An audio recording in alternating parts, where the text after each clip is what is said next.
This is my audience.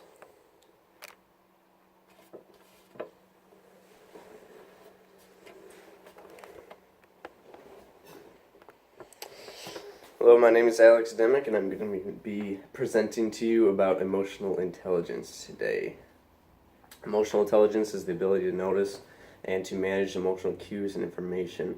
We're going to be relating this to the book, chapter 15, and what they say about emotional intelligence, as well as Marcel Schwante's 4 Signs to Identify Someone with True Emotional Intelligence. The first step is someone who displays their true selves. That's someone that's transparent, that's open, that's honest. That is the kind of person that you're going to want on your team. Someone that is going to be honest with you, is not going to be skipping out work, not going to be dishonest with customers, and is going to benefit the workplace greatly. Oftentimes, individuals that are not transparent will hide behind personality masks. Sometimes because they're not self-aware of who they are or what they're feeling, sometimes because they want to put on a front. But either way, it doesn't benefit the organization as well.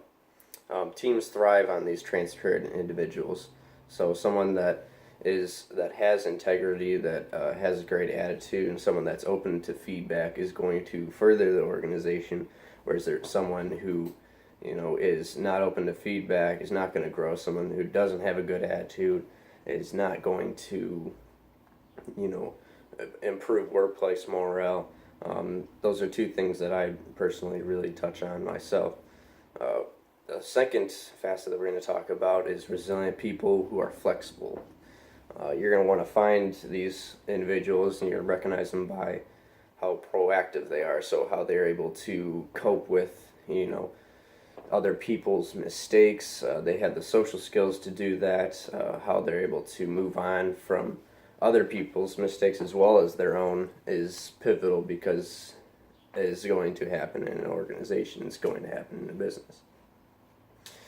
You're going to want people who are self-motivated as well. These people are definitely resilient because they're able to push themselves without being pushed by a manager. And so that's something that would be key. Something that would make a manager's life a lot easier. As well, these people can withstand setbacks, and they can push through failure. And so if someone can push through failure, then they're able to get past what they've already failed at. They're able to continue in the workplace and continue through setbacks, and not give up. That's something that's very important, obviously, as well. The third thing that we're going to talk about is individuals who manage their emotions very well. And having the ability to manage your emotions and impulses, as the book describes self-management, is crucial.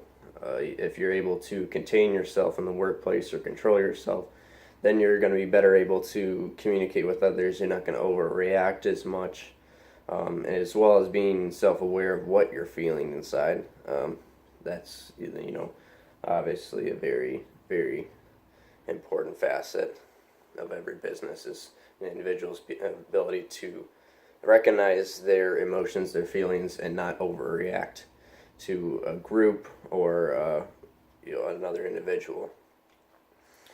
This encourages group cohesiveness, and it makes people more comfortable with each other when they're able to manage their emotions, because they're not letting themselves spill out to other people.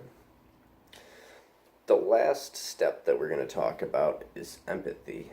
The book defines that as the ability to sense how others are feeling. And so as a worker, this is pertinent because you need to be able to understand where your customer is coming from, where your coworkers are coming from, where your manager is coming from, their feelings, in order to be able to work as effectively as possible. Also, this helps build relationships at work, because you're able to identify more with what another person is going through, and you're going to be able to help them more and be more of a benefit to them. All this was taken and was related to the book Management that we're studying in chapter 15. Thank you for listening to my presentation. I hope you learned how to identify someone who has true emotional intelligence. Here's the audience.